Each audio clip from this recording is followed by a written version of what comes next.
आज की कहानी तुलसी मैया ही मेरी माँ। एक गांव में पृथ्वी सिंह नाम के एक जमींदार थे। पृथ्वी सिंह काफ़ी पैसे वाले थे। उनकी दो बेटियां रचना और पुष्पा थी। पुष्पा के जन्म के समय उनकी पत्नी का स्वर्गवास हो चुका था, इसीलिए वे पुष्पा को ज़्यादा प्यार नहीं करते थे। रचना को वे बहुत प्यार करते थे। रचना को भी इस बात का बहुत घमंड था। वह भी अपनी बहन पुष्पा से नफरत करती थी। रचना के लिए बढ़िया से बढ़िया पकवान बनाए जाते थे। पुष्पा को उसका बचा हुआ भोजन मिलता, कभी वह भी नहीं बचता तो वह भूखी ही सो जाती थी।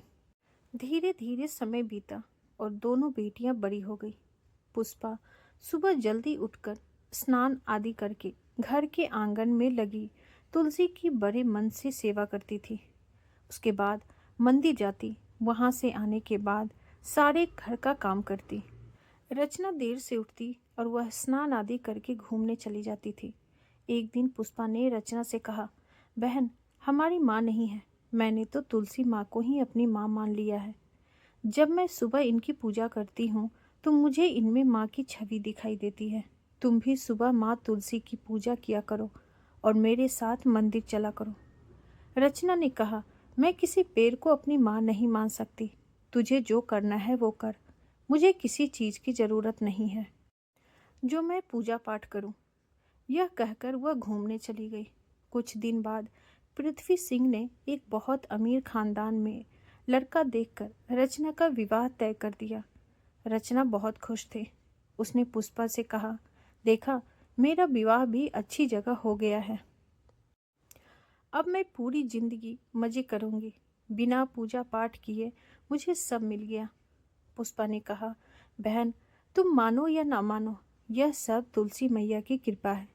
जिस घर के आंगन में तुलसी मैया का पौधा होता है और उनकी पूजा होती है, उस घर में कभी कुछ अशुभ नहीं हो सकता। रचना ने कहा, यह सब किस्मत से मिलता है।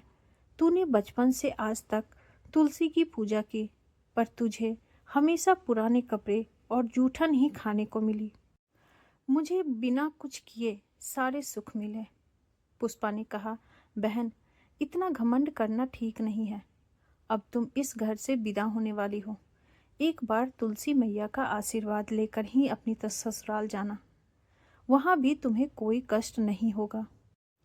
तभी पीछे से पृथ्वी सिंह की आवाज आई, तू अपनी चिंता कर, रचना को कोई कष्ट नहीं हो सकता, क्योंकि उसके लिए मैंने ऊंचा खानदान देखा है और खूब दान दहेज देकर उसे विदा करूंगा।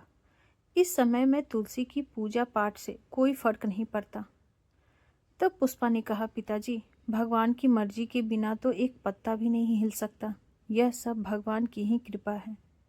पृथ्वी सिंह ने गुस्से में कहा, ठीक है, मैं तेरा विवाह किसी गरीब घर में कर दूंगा, फिर देखता हूँ तेरी पूजा पाठ कैसे काम आती है। पृथ्वी सिंह ने रचना की शादी के बाद पुष्पा की शादी एक लकड़हारे से कर दी और उसे कुछ भी दान दहेज नहीं दिया। पुष्पा खुशी खुशी अपने पति के साथ उनकी झोपड़ी, छोटी सी झोपड़ी में रहने लगी। वहीं आंगन में तुलसी मैया का पौधा लगाकर उनकी पूजा करने लगी। कुछ दिन बाद बरसात का मौसम शुरू हो गया। ऐसे में लकड़ी काटने का काम नहीं मिल पा रहा था। पुष्पा के घर में काफ़ी परेशानी होने लगी। एक दिन वह अपने पति के साथ मंदिर गई। वहाँ वे पूजा कर रहे थे। तभी उन्हें एक सेठ जी मिले। सेठ जी उन्हें जानते थे। उन्होंने कहा, तुम मेरे साथ चलो, मेरा लकड़ी का व्यापार है जिसे संभालने वाला कोई नहीं। तुम मेरा व्यापार संभाल लो। पुष्पा के पति ने उनका व्यापार संभाल लिया।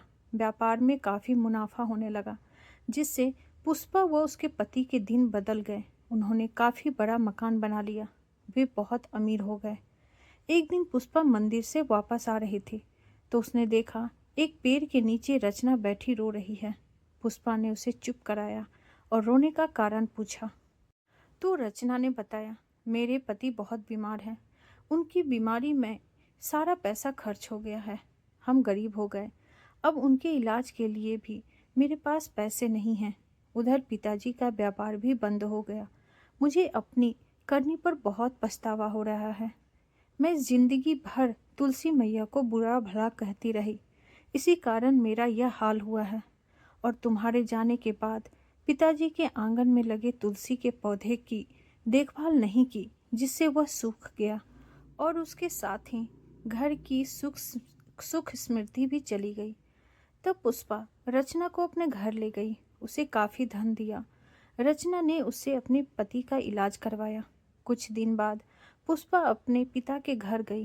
पुष्पा के पति ने पृथ्वी सिंह के व्यापार में पैसा लगाकर उसे फिर से पहले जैसा कर दिया। पृथ्वी सिंह अपने किए पर बहुत पछता रहे थे। सबने मिलकर आंगन में माँ तुलसी का पौधे लगाया और नियम से माँ की पूजा करने लगे।